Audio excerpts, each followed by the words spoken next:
Nah, mari kita mulai. Bagaimana prakteknya negara-negara komunis yang ada? Sebutlah misalnya sekarang Cina. Orang mengatakan dengan sangat, oh Cina itu bukan negara komunis. Bohong.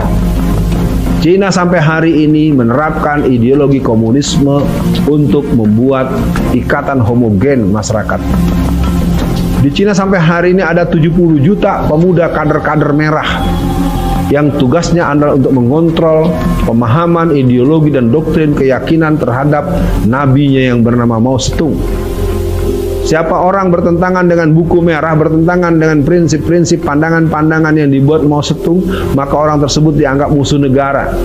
Dan untuk tahap tertentu, orang-orang yang dianggap bertentangan itu bisa dibunuh, dihilangkan, atau diperlakukan dengan melakukan banyak hal. Jadi penampakan yang dimainkan oleh Cina hari ini merupakan penampakan gaya komunisme, liberalisme, komunisme, kapitalisme. Apapun, Cina hari ini masih bagian daripada mesin pembunuh daripada komunisme ateis yang memang mereka telah membuktikan dengan memperlakukan saudara kita seiman yang ada di Xinjiang Uighur. Artinya apa? Bahwa negara-negara komunis selalu menampilkan penampakan yang manipulatif, berbohong. Dan itu watak mereka. Jadi kalau mau kita sebut dengan lebih lanjut, mereka sering melakukan kebijakan-kebijakan sepihak, tidak mempertimbangkan suasana alam, tidak mempertimbangkan aspirasi masyarakat. Ya, kita bisa tengok lagi di Korea Utara. Bagaimana di Korea Utara masyarakat itu dipaksa untuk BAB, yang mana tinjanya tersebut harus disetorkan dengan sejumlah kilograman tertentu, yang mana kalau hasil produk dari itu bukan diproduksi jadi pupuk, dan itu menjadi perintah nasional.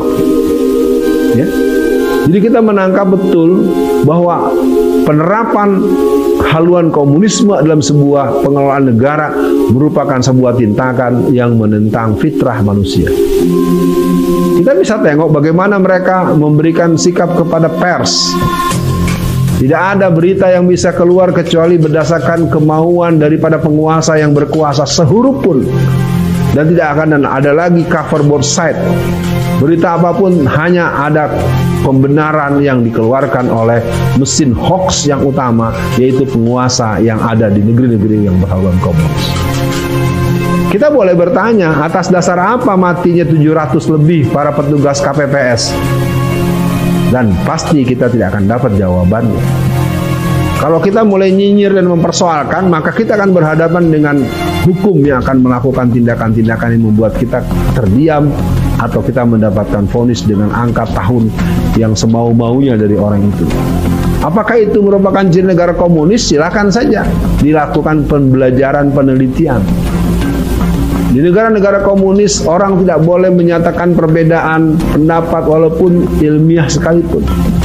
Dan lembaga-lembaga ilmiah dimonopoli orang-orang yang tidak mempunyai kapasitas, tidak mempunyai kualitas dalam sosok sebagai orang atau kumpulan orang yang mempunyai kualitas akademis.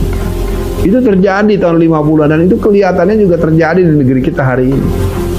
Tapi benar atau tidak perlu diadakan penelitian. Perlu diadakan riset, betulkah negara berhaluan komunis seperti itu, dan bagaimana kenyataannya di Rusia, bagaimana kenyataan di Yugoslavia, bagaimana keadaan di negara Eropa Timur, dan beberapa negara-negara lain di Asia seperti Korea Utara maupun negara yang ada di Amerika Latin seperti Kuba.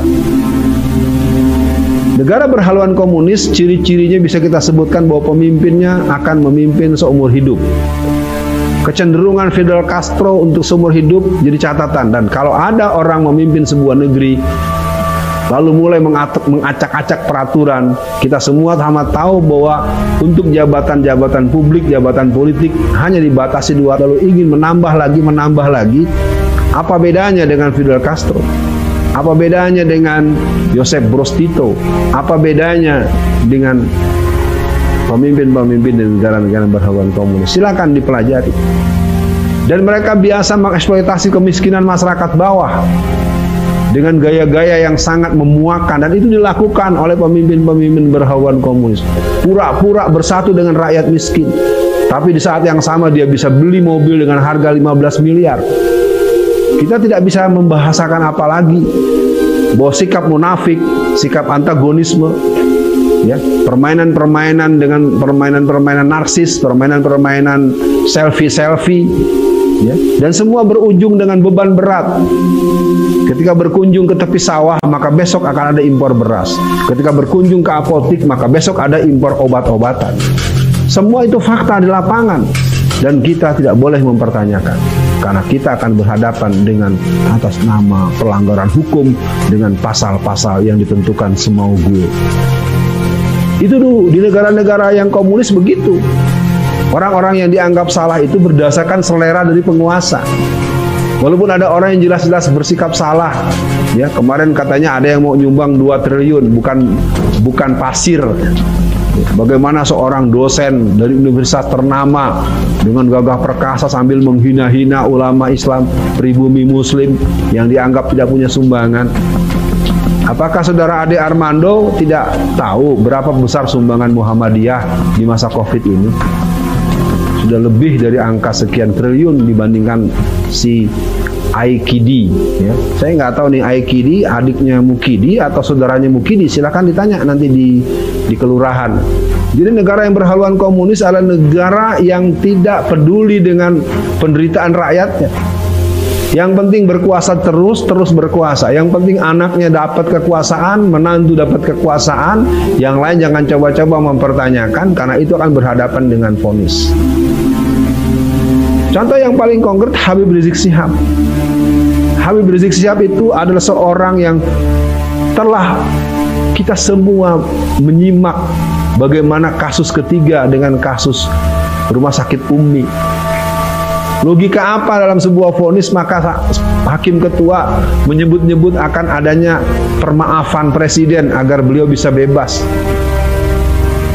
Ada di pasal berapa dalam sistem tata penyelenggaraan persidangan sehingga kesalahan harus mendapatkan restu permaafan dari seorang presiden, dan itu terucap di ruang sidang. Maka kalau mau dibilang negeri komunisme yang berhaluan komunis, pemimpinnya dan sistem penanganan negaranya bersikap otoriter, sepihak, informasi yang sangat tertutup. Kita punya pertanyaan-pertanyaan dengan banyak hal, ya.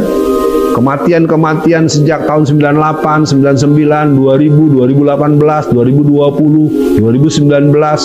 Jadi kalau kita rangkum secara nasional, sejak masuknya tahun 2014-an ke sini, kita melihat betul aura dan aroma pandangan-pandangan komunisme itu memang mulai tercium dengan pekat, menyengat, bau amis darah.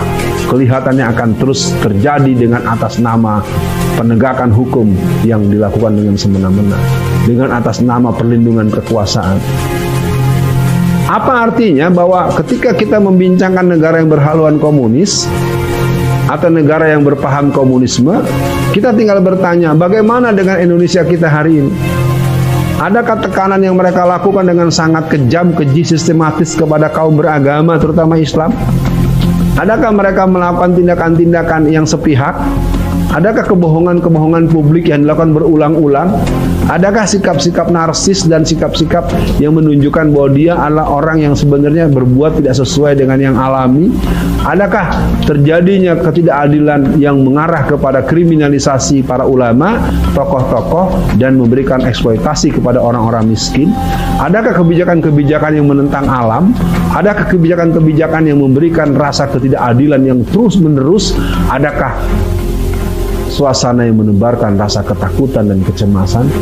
Kalau kita inventarisasi, kelihatannya tinggal menunggu formalisasi, tinggal menunggu disahkannya satu pernyataan yang bersifat de jure untuk membuat negara tersebut menjadi negara yang berhaluan komunis. Wallahu alam. Silakan dipertimbangkan, silakan ditanyakan apakah Indonesia kita hari ini menjadi Indonesia yang berketuhanan yang Maha Esa, menjadi negara berkeadilan, menjadi negara yang punya jiwa persatuan, masih negara yang masih memegang permusyawaratan, dan negara yang selalu berpikir dalam konteks kebersamaan. Mari kita tanyakan dan kita bermohon pada Allah Subhanahu wa taala, semoga Indonesia tetap menjadi negara yang berdasarkan Pancasila, yang berkhidmat kepada rahmat Allah Subhanahu wa taala dan memberikan ruang dan peluang yang besar untuk amalan-amalan menurut agamanya masing-masing, termasuk umat Islam untuk izul Islam wal muslimin. Sekian, assalamualaikum warahmatullahi wabarakatuh.